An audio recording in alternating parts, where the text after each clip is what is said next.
Hi friends, welcome to Vaalai Kitchen and Lifestyle. இன்னைக்கு நம்ம Vaalai Kitchenல ஒரு சூப்பரான வெஜ் பிரியாணி ரெசிபி தான் வந்து பார்க்க போறோம். ஆனா இந்த பிரியாணி பாத்தீங்கன்னா அப்படியே மட்டன் பிரியாணி மாதிரியே இருக்கும். இதுக்காக வந்து பாத்தீங்கன்னா நான் ஒரு 1/2 kg பாசுமதி ரைஸ் எடுத்துட்டு ஒரு 10 minutes வந்து ஊற வச்சு எடுத்து வச்சிருக்கேன். அது போலவே வந்து நம்ம பிரியாணி செய்யறதுக்கு தேவையான எல்லா இன்கிரிடியன்ட்ஸும் எடுத்து வச்சிருக்கேன். நம்ம குக் பண்றப்போ வந்து ஒவ்வொன்றா நான் வந்து இத வந்து என்னன்னு சொல்லிடுறேன். இப்போ நம்ம வந்து குக்கிங் வந்து ஸ்டார்ட் பண்ணிடலாம். அதுக்கு முன்னாடி உங்களுக்கு ஒரு சிந்தனை துளியோட நம்ம இந்த குக்கிங் வந்து ஸ்டார்ட் பண்ணலாம். அதிக நேரம் இருக்காது அதிர்ஷ்டம், நீண்ட தூரம் வாராது சிபாரிசு, எல்லா பொழுதும் கிட்டாது உதவி, எப்பொழுதும் ஜெயிக்கும் தன்னம்பிக்கை மட்டுமே. அதாவது நம்மளுடைய தன்னம்பிக்கை மட்டும்தான் எப்பொழுதுமே ஜெயிக்கும். அதனால் எந்த ஒரு செயலை தொடங்கினாலும் நம்ம தன்னம்பிக்கையோடு தொடங்குறப்போ அதில் வெற்றி நிச்சயமாகவே இருக்கும். குறிப்பாக வந்து சமைக்க தெரியாதவங்க நல்லா சமைக்கலாம் அப்படின்ற ஒரு தன்னம்பிக்கை இருந்ததுன்னா கண்டிப்பாக வந்து நல்லாவே வந்து குக் பண்ண முடியும். சரி வாங்க நம்ம பிரியாணி வந்து இப்போ வந்து ஸ்டார்ட் பண்ணிடலாம். நான் வந்து பார்த்திங்கன்னா இன்றைக்கி 1/2 kg பிரியாணி அப்படின்றதுனால கொஞ்சம் வந்து பெரிய பாத்திரமாகவே வந்து எடுத்திருக்கேன். இப்போ அந்த பாத்திரத்தை வந்து ஸ்டவ் ஆன் பண்ணிவிட்டு அடுப்பில் வந்து வச்சிடலாம். வச்சுட்டு இப்போது பாத்திரம் வந்து சூடாயிடுச்சு. சூடானதுக்கப்புறம் வந்து பார்த்திங்கன்னா நான் வந்து ஒரு 100 ml அளவு நெய் வந்து போட்டுக்கிறேன்.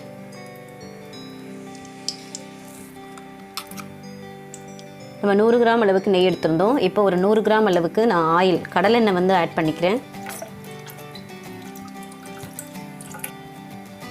எண்ணெய் காயட்டும். இப்போ நல்லா எண்ணெய் காஞ்சாச்சு. ஒரு துண்டு பெரிய பட்டை எடுத்து உடைச்சி வச்சுருந்தேன், அது வந்து போட்டுக்கலாம். ஒரு அன்னாச்சி பூ போட்டுக்கிறேன். 4 ஏலக்காய் போட்டுக்கிறேன். 4 கிராம்பு, ஒரு சிறு துண்டு ஜாதி பத்திரி போட்டுக்கிறேன்.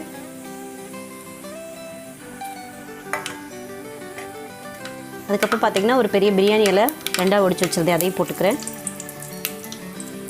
ஸோ நல்லா வெடிச்சாச்சு. இப்போ 3 பெரிய வெங்காயம், பெரிய சைஸ் வெங்காயம் எடுத்து கட் பண்ணி வச்சுருந்தேன். இது ஒரு 200 கிராம் அளவுக்கு வரும். இதையும் நான் வந்து ஆட் பண்ணிக்கிறேன். வெங்காயம் போட்டு வெங்காயம் நல்லா வந்து அந்த நெய்யிலே எண்ணெயிலே நல்லா வந்து கொஞ்சம் ஃப்ரை ஆகட்டும். ஒரு 1 minute வந்து நம்ம மீடியம் ஃப்ளேமில் வச்சு ஃப்ரை பண்ணிடலாம்.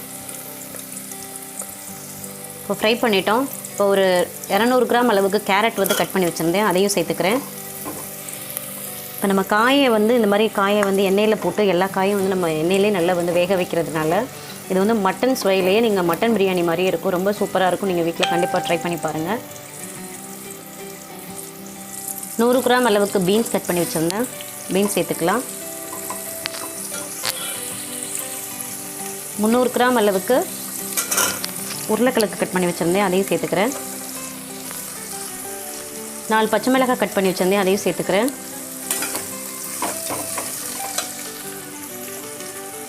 2 ஸ்பூன் அளவுக்கு இஞ்சி பூண்டு பேஸ்ட் ஆட் பண்ணிக்கலாம். இது பார்த்திங்கன்னா ஒரு 20 கிராம் அளவுக்கு இருக்கும். இஞ்சி பூண்டு பேஸ்ட்டு போட்டுட்டு அதோட பச்சை வாசனை போகிற வரைக்கும் ஒரு 2 minute வந்து நம்ம வந்து வதங்க வச்சிடலாம். இப்போ இஞ்சி பூண்டு பேஸ்ட்டோட பச்சை வாசனை போயாச்சு. 100 கிராம் அளவுக்கு பச்சை பட்டாணி ஆட் பண்ணிக்கலாம். பச்சை பட்டாணி போட்டுட்டு ஒரு கிளறி விட்டுட்டு பார்த்திங்கன்னா ஒரு 150 கிராம் அளவுக்கு தக்காளி, ஒரு 3 பெரிய சைஸ் தக்காளி கட் பண்ணி வச்சுருந்தேன், அதையும் ஆட் பண்ணிக்கிறேன். தக்காளி போட்டுட்டு நல்லா வதங்கட்டும். 1 கப் அளவுக்கு புதினா வந்து எடுத்து வச்சுருந்தோம், அது வந்து ஆட் பண்ணிக்கலாம்.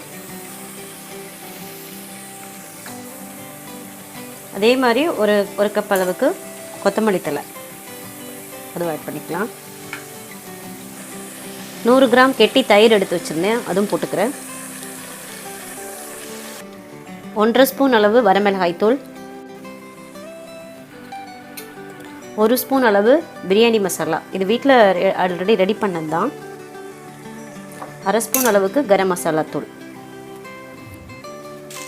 நல்லா கிளறி விட்டுட்டு நான் இதுக்கு தேவையான அளவு உப்பு வந்து ஆட் பண்ண போகிறேன். உப்பும் காரமும் உங்கள் டேஸ்ட்டுக்கு ஏற்ற மாதிரி போட்டுக்கிறேங்க. நான் கல் உப்பு தான் வந்து போட போகிறேன்.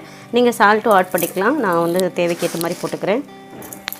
கல் போட்டுட்டு நம்ம கொஞ்சம் கிளறி விட்டுட்டு ஒரு மீடியம் ஃப்ளேமில் வச்சு ஒரு 5 minutes வந்து விட்டுறலாம். அப்படியே 5 minutes ஆயிடுச்சு. இப்போ பார்த்திங்கன்னா நல்லா ஆயிலெல்லாம் அந்த பிரிஞ்சு வந்துடுச்சு பாருங்கள். நான் ஒரு 3/4 லிட்டர் தண்ணி வந்து ஊற்றிக்கிறேன். 1/2 லிட்டர் அரிசிக்கு வந்து 1/2 கிலோ அரிசிக்கு 3/4 லிட்டர் தண்ணி வந்து நம்ம போட்டுக்கிறோம். தண்ணி சேர்த்ததுக்கப்புறமா உப்பு காரம்லாம் எப்படி இருக்குன்னு நம்ம வந்து டேஸ்ட்டு பார்த்துடலாம். நான் பார்த்தாச்சு, எல்லாமே எனக்கு கரெக்டாக இருக்குது. இப்போ வந்து நம்ம மூடி போட்டு ஒரு 15 மினிட்ஸ் வந்து மீடியம் ஃப்ளேமில் வச்சு நல்லா இதை வந்து கொதிக்க வச்சிடலாம். காயெல்லாம் அப்படியே வந்து நல்லா பாயில் ஆகிடும். 15 மினிட்ஸ் ஆகிடுச்சு. இப்போ நம்ம வந்து மூடி வந்து ஓப்பன் பண்ணி பார்த்துடலாம். நல்லா கொதி வந்தாச்சு. இடையில ஒரே ஒரு டைம் மட்டும் நான் எடுத்து வந்து மிக்ஸ் பண்ணி விட்டேன். அந்த மாதிரி நீங்களும் மிக்ஸ் பண்ணி விட்டுடுங்க. இடையில பார்த்தீங்கன்னா நல்லா கொதிச்சு காயெல்லாம் வந்து நல்லா பாயில் ஆகிடுச்சு. இப்போ நம்ம வந்து அரிசி வந்து இது கூட வந்து சேர்த்துடலாம். அரிசி சேர்க்குறப்ப தண்ணி இல்லாமல் சேர்த்துக்கிறோங்க. தண்ணி இல்லாமல் அள்ளி போட்டுக்கிறோங்க. அதில் இருக்க தண்ணி வந்து சேர்க்க தேவையில்லை. பாஸ்மதி ரைஸ் தான் நம்ம ஊற வச்சுருந்தோம், அதான் சேர்க்குறோம். நான் எல்லா அரிசியும் சேர்த்துட்டு ரொம்ப கிளறாமல் லைட்டாக மட்டும் நம்ம கிளறினா வந்து போதும். லைட்டாக கிளறி விடுங்க. ரொம்ப கிளறினா அரிசி உடஞ்சிரும். லைட்டாக கிளறிட்டு மீடியம் ஃப்ளேமில் வச்சு அரிசியும் தண்ணியும் ஒன்றா வந்து ஆகிற வரைக்கும், நல்லா தண்ணி வற்றி அரிசி வெந்து வர வரைக்கும் நம்ம வந்து மீடியம் ஃப்ளேமில் வச்சு ஒரு 15 மினிட்ஸ் வந்து வச்சிடலாம்.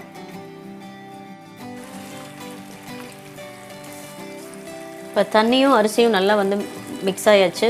நம்ம என்ன பண்ணோம்னா ஒரு பெரிய கரண்டி, இந்த மாதிரி கரண்டி எடுத்துகிட்டு பேக் சைடு வந்து பின்பக்கமாக வந்து நம்ம கொஞ்சம் லைட்டாக வந்து கிளறி விடலாம்.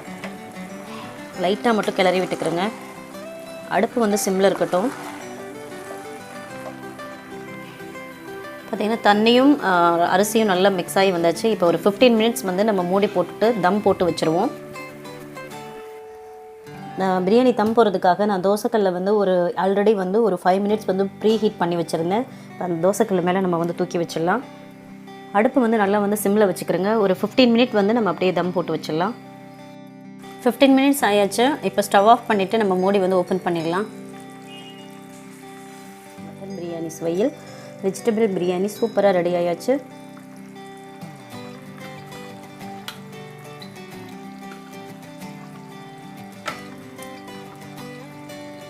பாருங்கள், நல்லா கரெக்டாக இருக்குது. இதில் போட்டிருக்க ஆயிலெலாம் நமக்கு கரெக்டாக வந்திருக்கு. மறுபடியும் நம்ம எதுவும் நெய் எதுவும் சேர்க்கணுன்னு அவசியம் இல்லை. நல்லா உதிரியாக தனித்தனியாக வந்தாச்சு. நமக்கு சர்வ் பண்ணி லைட்டாக மட்டும் நம்ம உள்ளே கொடுத்து கிளறி விடலாம்.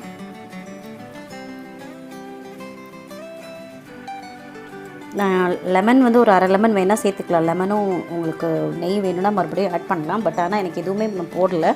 நான் இதுவே நல்ல டெக்ஸ்சரில் வந்திருக்கு. எனக்கு போதும். இப்படியே நம்ம வேற ஒரு பிளேட்டில் மாற்றிடலாம்.